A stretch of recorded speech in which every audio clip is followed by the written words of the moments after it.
Misalnya orang seperti Gibran Rakabuming Raka, Wakil Presiden Republik Indonesia saat ini. Kita tahu bahwa sampai hari ini Gibran itu tidak punya partai. Gibran itu misalnya selalu dikaitkan dengan Golkar, ada juga Gibran misalnya dikaitkan dengan Partai Gerindra. Ketimbang Gibran itu dikait-kaitkan dengan Golkar atau dengan Gerindra, saya kira kalau Gibran ingin maju bertanding di Pilpres 2029 yang akan datang, cukup Gibran itu bergabung dengan PSI atau cukup yakinkan PSI untuk mengusung maju Pilpres nantinya. Karena kita tahu bahwa PSI itu adalah partai politik yang paling Gibran Rakabuming Raka, PSI itu adalah partai politik yang paling Jokowi. Dan bahkan kita tahu ketua umum PSI itu adalah adiknya Mas Gibran, yaitu Kaisang Pangarap, yang saya kira masih bisa dibicarakan dari hati ke hati soal tiket maju dari PSI. Itu yang saya bayangkan, karena dalam Pilpres itu kan bukan partai yang dilihat. Yang dilihat itu adalah figur, sosok yang kemudian diusung. Per hari ini, saya kira Gibran itu punya modal sosial, punya modal kapital, popularitas, dan elektabilitasnya relatif kompetitif untuk bisa maju di 2029. Sekalipun nanti misalnya yang dihadapi itu adalah orang seperti Prabowo Subianto, dan seterusnya, dan seterusnya. Jadi, itu yang saya bayangkan dengan pikiran-pikiran liar. Jadi, Gibran itu cukup bisa maju melalui PSI. Nah, yang kedua, orang seperti Anies Baswedan. Kita tahu bahwa pendukung Anies itu kan selama ini teriak-teriak, Anies dijegal, Anies didolimi, Anies itu kemudian dalam tanda kutip ya dikucilkan secara politik dan seterusnya dan seterusnya. Anies Baswedan tidak perlu lagi capek-capek untuk mendirikan partai politik baru jika ingin maju di 5 tahun yang akan datang. Anies dan para pendukungnya tidak perlu lagi membuli PKS yang dinilai ikut meninggalkan Anies gara-gara tidak bisa maju dalam Pilkada Jakarta. Anies cukup misalnya meyakinkan Partai Umat, partainya Amin Rais. Kita tahu bahwa Partai Umat itu adalah partai yang paling Anies Baswedan selama ini. Dengan Partai Umat, Anies sudah bisa maju, mendapatkan tiket. Dan kita tahu bahwa Anies itu adalah orang yang saya kira popularitas dan elektabilitasnya kuat di atas rata-rata, bahkan menjulang sampai langit ketujuh. Ini kan gampang, sebagai sebuah pikiran-pikiran solutif yang saya kira, supaya Anies itu bisa maju di Pilpres. Begitupun dengan orang yang seperti Ahok. Ahok selama ini adalah sosok yang katanya punya pengikut banyak, punya pendukung banyak, dan adalah sosok yang sangat mungkin dia itu naik kelas menjadi calon pemimpin nasional. Nah, Ahok kalau kesulitan mendapatkan tiket dari PDIP, bisa maju itu dari partai-partai yang lain, terutama partai non-parlemen yang butuh figur seperti Ahok. Karena Ahok itu popularitas dan elektabilitasnya katanya kuat. Oleh karena itu, Ahok tinggal yakinkan partai-partai yang tidak lolos parlemen siap mengusung Ahok, supaya partai non-parlemen ini ngasih tiket dan juga memberikan faedah dalam pileg. Siapa lagi nama-nama yang dikira top? Orang seperti Fahri Hamzah, yang selalu kritis dan kelihatan berpihak kepada rakyat. Fahri Hamzah bisa maju dari Partai Gelora. Cukup dengan Gelora, Fahri bisa tampil, bisa duet dengan Anies Mata sebagai pasangan presiden dan wakil presiden. Ini adalah orang-orang yang saya kira tinggal diuji apakah dengan adanya putusan Mahkamah Konstitusi yang menganulir ambang batas presiden 20%, orang-orang yang selama ini dinilai jagoan, dinilai top, punya basis massa, basis pendukung yang banyak, itu bisa maju di Pilpres di masa-masa yang akan datang. Cukup meyakinkan partai-partai non-parlemen supaya bisa ikut bertanding. Atau orang seperti Ganjar Pranowo dan Pak Mahfud MD yang konon popularitas dan elektabilitasnya, sisa-sisa kekuatan politiknya itu kuat. Dan itu misalnya kalau tidak dapat tiket bisa dari partai-partai yang lain. Jadi ini adalah pikiran-pikiran yang saya kira menurut saya ada faedah yang bisa kita dapatkan dengan adanya putusan Mahkamah Konstitusi soal bagaimana ambang batas presiden 20% itu tidak ada lagi. Artinya apa? Orang-orang yang punya popularitas dan elektabilitas tinggi itu bisa maju. Gibran nggak punya partai, bisa maju dari PSI. Anies Baswedan nggak punya partai, cukup dari Partai Umat. Ataupun misalnya Fahri Hamzah, Anies Mata, cukup dari Partai Gelora. Tidak perlu lagi takut dengan partai-partai besar. Bukankah dalam Pilpres itu yang dilihat adalah kekuatan figur, bukan seberapa besar dan seberapa banyak diusung oleh partai-partai politik yang lainnya. Jadi saya kira di situ Ini adalah faedah dan barokah yang bisa kita dapatkan dengan adanya putusan Mahkamah Konstitusi yang membatalkan ambang batas Presiden 20.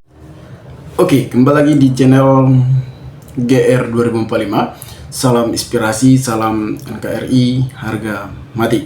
Nah, di video kali ini kita akan bahas sedikit mengenai hubungan KPK dan Jokowi dan MK. Pada Pilpres di 2023 sampai 2024, Gibran, anaknya putra sulung Joko Widodo yang maju sebagai Wapres Prabowo Subianto. Tentunya sebelum kita membahas, kita juga sudah mendengarkan sedikit penyampaian atau edukasi dari saudara kita, pengamat politik, yaitu Andi Pritno.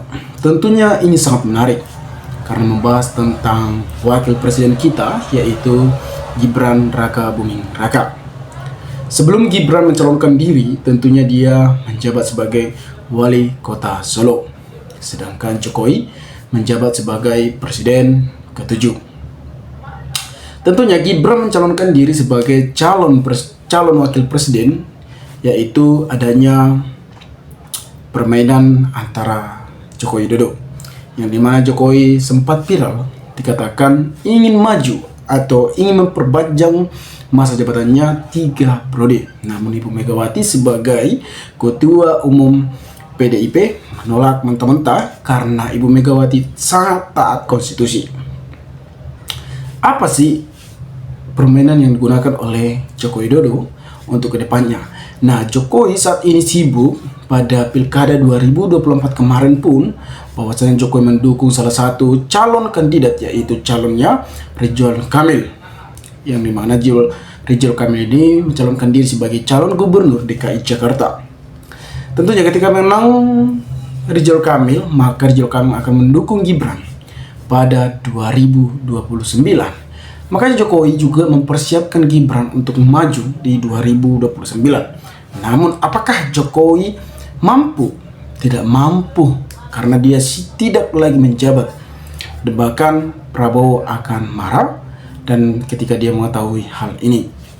Isu-isunya seperti itu. Saya tidak bisa mengatakan dengan fakta, tetapi dengan apa yang disampaikan atau analisis yang dipermainkan oleh Andi Pritno itu, saudara kita sangat mengarah ke arah situ. Teman-teman, kalau kita lihat memang dinamika politik yang terjadi saat ini memang sangat-sangat susah ditebak, teman-teman. Apalagi saat ini viral mengenai kasus Harun Masiku dan para koruptor-koruptor yang sudah tertangkap, yang dimana ada koruptor atau korupsi yang 300 triliun pun hanya dipenjara atau diponis hanya 5 bulan tahun penjara. Apakah itu layak? Tidak. Nah, teman-teman, tentunya KPK apakah mampu untuk memberantas para koruptor di Republik Indonesia ini? Tentunya susah, teman-teman, ketika ada permainan-permainan atau dinamika-dinamika. Saat ini juga isu-isu bahwasannya Jokowi termaksud korupsi terbesar atau korupsi terdaftar. Apakah itu benar? Apakah KPK siap untuk memeriksa? Nah, sebelum Jokowi lengser sebagai warga negara atau masyarakat biasa, Jokowi sudah mempersiapkan seperti ketua MK. Nah, tentunya untuk memberantas para koruptor agar memperkuat KPK, yaitu tergantung dari Prabowo Subianto, yang dimana presiden kita ini harus mengganti yang sudah dipersiapkan oleh kabinet-kabinet atau jajaran-jajaran yang telah disusun Jokowi dan menggantikan dari Partai Gerindra. Mungkin koruptor akan berkurang di Republik Indonesia ini. Terkecuali para koruptor juga bermain dengan pejabat-pejabat tinggi. Nah, seharusnya koruptor adalah kepercayaan masyarakat untuk memberantas para tikus-tikus atau politikus-politikus yang memakan uang rakyat, yang membuat sengsara masyarakat. Tetapi saat ini apakah KPK dipercayakan oleh publik? Tidak lagi, teman-teman. Karena ketika kita melihat dengan kasus Harvey Voice, itu sudah banyak, teman-teman. Sudah merugikan dan sudah mentang-mentang merugikan masyarakat, sudah merugikan negara dengan 300 triliun. Apakah itu dikit? Tidak.